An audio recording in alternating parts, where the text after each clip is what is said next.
Ball is dropped on the floor from height of 20 meter. It rebounds to height of 5 meter. Ball remains in contact with floor for 1 second. The average acceleration during contact is 20 metre वरून ball टाकला आणि 5 metre वरती गेला. तो 20 metre बोलायचं नाही, अजिबात बोलायचं नाही. प्रॉब्लेम मी सॉल्व्ह करून देतो, तो करायचा नाही येत असेल तर इकडे बघून करायचं, पण अजिबात बोलायचं नाही. So this is a situation. Okay, this is U1. I am writing just V1 here and U2 and here V2 and all. तसं या डाटाची गरज नाही आहे, पण तरी बघा U1 काय असतंय तर लक्षात ठेवा. दिस always remember 2GH1 route 2GH1 कुठनं आलं हे माहितीये? Motion of gravity V square equal to this is 2GH. This starting velocity 0. Final तुम्ही आता U1 घेतलाय कारण इथून स्टार्टिंग झाली ना याची. किती वेलॉसिटी स्ट्राईक होईल त्या वेलॉसिटी स्ट्राईक होईल, म्हणून 0 + 2GH. आणि किंवा आता छोटं पॉईंट लक्षात ठेवा, ते बघा ते स्क्वेअर असते इकडं. U1 is 2GH. Maximum हाईटला velocity 0 असते. That also given by root 2GH2. आणि ह्याचा विचारच करायचा नाही कारण यांची वेलॉसिटी आधी पण 0 असते नंतर पण 0. Already given to you. हे बघा U1 दिलंय तुम्हाला 20 मीटर हाईट आहे तिथं, तर काय होणार हे 2 × G × 20. एक तर याला सोडवा किंवा नंतर करा.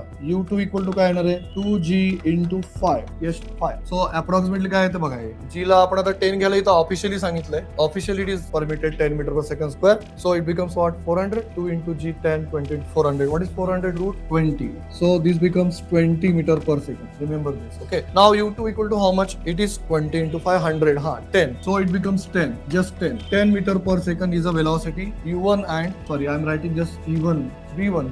So V1 इक्वल टू एवढा आला 3. म्हणजे याला म्हणतात velocity before impact, velocity after impact. Okay, आता याला यूज कसं करायचं? इम्पल्स मोमेंटचा फॉर्म्युला तुम्हाला म्हणालो मी. आता तुम्हाला आठवला नाही काही जणांना तो, पण बघा आठवा तो फॉर्म्युला असा आहे. तो फॉर्म्युला असा आहे बघा. This is nothing but force into time is equal to mass into final velocity minus initial velocity. Force into time impulse momentum थेरमचा फॉर्म्युला आहे, तो रिकॉल करा. F into T mass into V1 minus V1. What is F? F is always a mass into acceleration, है ना? Force equal to mass into acceleration is equal to what? Mass V1 minus U1. आता आपलं काढायचं का इथं? Average acceleration म्हणजे हेच काढायचंय. मास कट झालं पहिले, मास कट झालाय. सो A इक्वल टू इथं T आहे. टी किती आहे? 1 सेकंद आहे. तर त्या T चा काही उपयोगच नाही, 1 सेकंद आहे. So A equal to what? V1 minus U1. What is V1 minus U1? His answer is 10 or 30. 10 or 30. 10 चा ऑप्शनच नाही आहे. 30. Why 30? Because these velocity are having opposite direction. So it becomes 20 minus of 10. असं होते. Because 20